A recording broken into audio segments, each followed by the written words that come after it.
जय हिंद दोस्तों। जैसा कि हम सभी जानते हैं, भारत में एक साल में कुल 6 ऋतुएं आती है। हर ऋतु लगभग 2 महीना तक चलती है। तो आइए आज की क्लास में हम उन सभी ऋतुओं के बारे में विस्तार से पढ़ेंगे। तो दोस्तों मेरे वीडियो को अंत तक जरूर देखिएगा। वीडियो पसंद आने पर मेरे चैनल को सब्सक्राइब करना नहीं भूलिएगा। तो आइए अपनी क्लास शुरू करते हैं। सबसे पहला जो ऋतु है उसका नाम है वसंत ऋतु।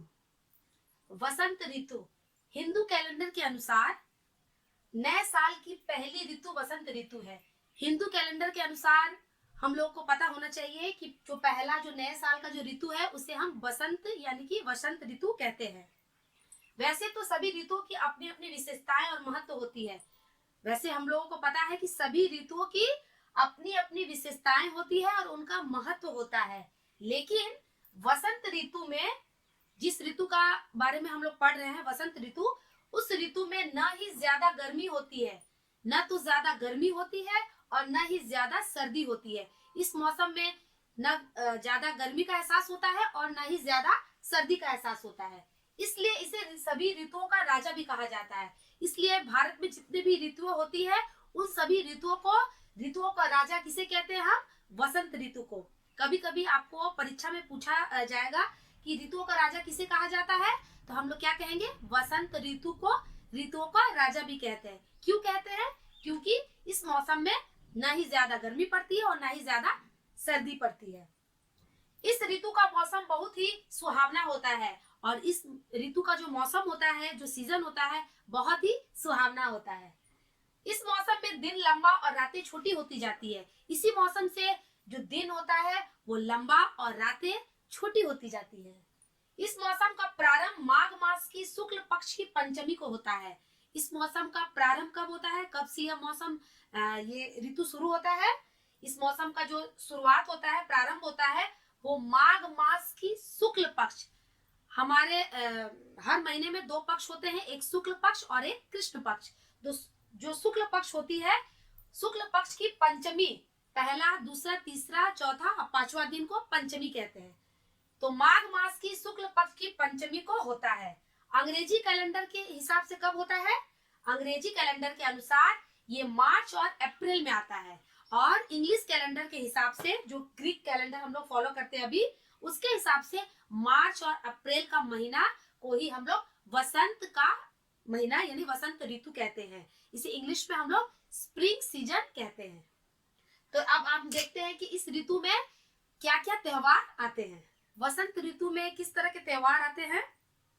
वसंत ऋतु में होली, गुड़ी पड़वा, रामनवमी, हनुमान जयंती, बैसाखी, परशुराम जयंती और अक्षय तृतीया, इस तरह के त्योहार वसंत ऋतु में मनाए जाते हैं। दोस्तों मेरे चैनल को अगर अभी तक आपने सब्सक्राइब नहीं किया है तो काजल क्लासेस को सब्सक्राइब करना नहीं भूलिएगा और मेरे वीडियो को अंत तक जरूर देखिएगा। दूसरा जो ऋतु है उसे कहते हैं हम लोग ग्रीष्म ऋतु। इंग्लिश में इसे हम कहते हैं समर सीजन। ग्रीष्म ऋतु अंग्रेजी कैलेंडर के हिसाब से मई और जून तक चलता है। ग्रीष्म ऋतु यानी कि जिसे हम लोग समर सीजन कहते हैं, उसका जो अंग्रेजी कैलेंडर के हिसाब से मई और जून तक यह चलता है।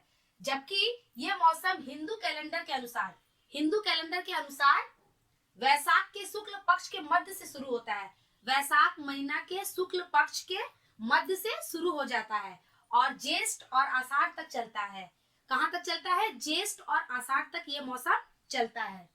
इस मौसम की रातें बहुत छोटी होती है। इसी मौसम में रातें बहुत छोटी होती है जबकि दिन लंबे होते हैं और दिन बहुत लंबा होता है। गर्मी के दिन में हमें दिन में बहुत सारा हम लोग काम कर पाते क्योंकि दिन बहुत लंबा होता है। इस मौसम में सूर्य का प्रकाश बहुत चमकीला होता है। सूर्य का प्रकाश बहुत ही चमकीला होता है और सूर्य की जो किरणें हैं वो सीधी पृथ्वी पर आती है और सूर्य का जो किरणें हैं वो डायरेक्ट क्या है? पृथ्वी पर पड़ता है, जिससे पृथ्वी की तालाब और नदियां सूख जाती है।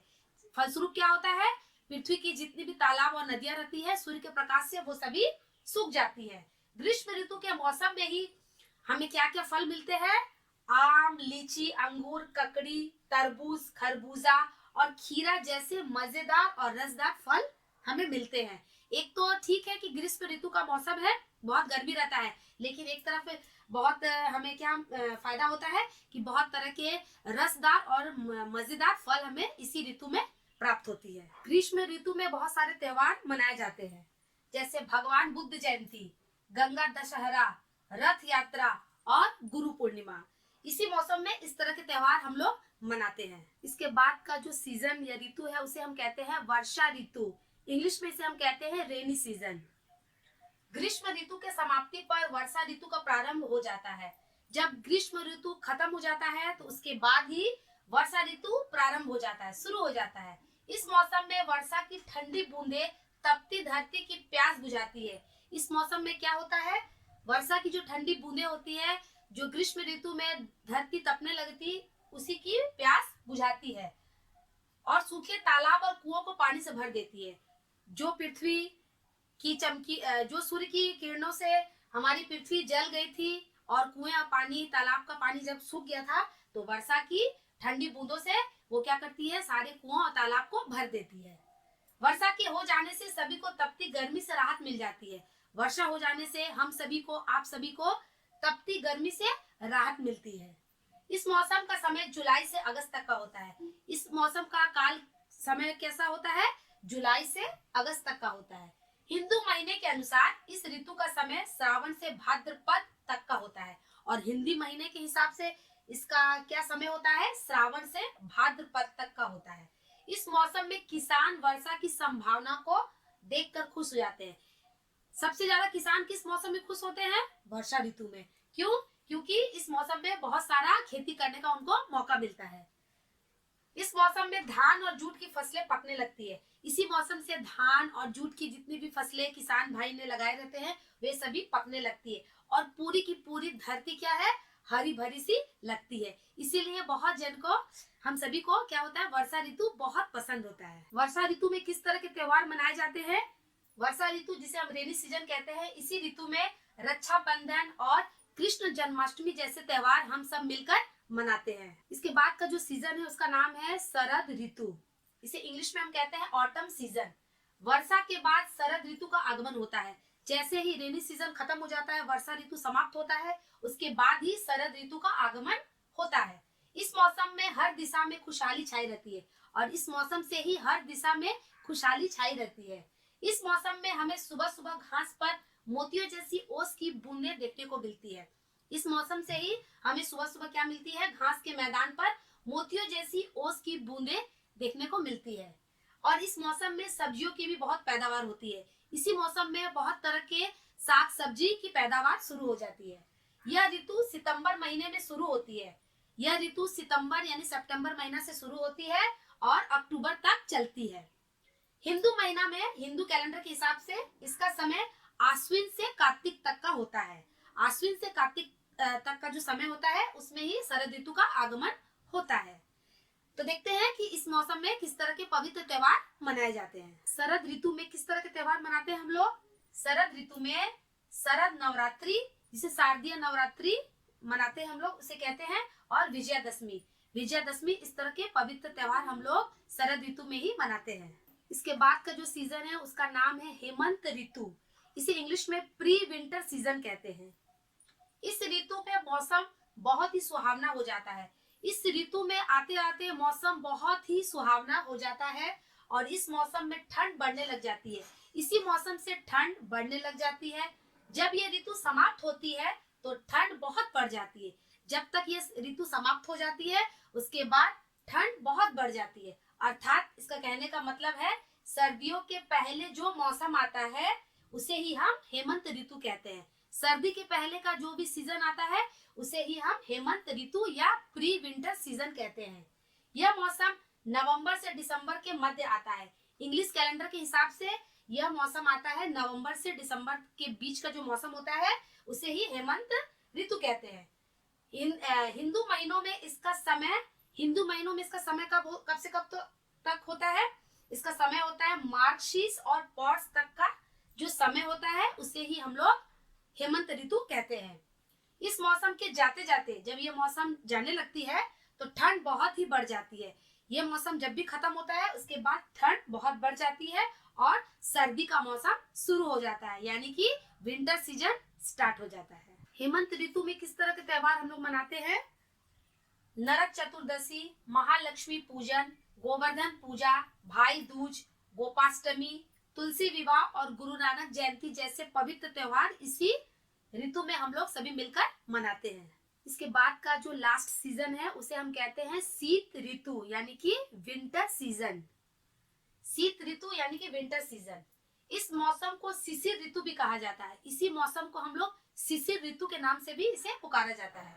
इस मौसम में सबसे ज्यादा सर्दी पड़ती है। इसी मौसम में सबसे ज्यादा सर्दी पड़ती है और कुछ पहाड़ी इलाकों पर तो बर्फ भी पड़नी शुरू हो जाती है। और कुछ पहाड़ी इलाकों पर आप लोगों ने सुना होगा कि वहां पर बर्फ भी पड़ने शुरू हो जाती है।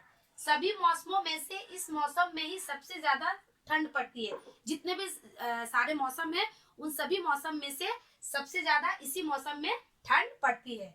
यह मौसम जनवरी से लेकर फरवरी तक चलता है। यह मौसम और ये जो सीजन है या ये जो ऋतु है इसका जो कार्यकाल होता है वो जनवरी से लेकर फरवरी तक का रहता है।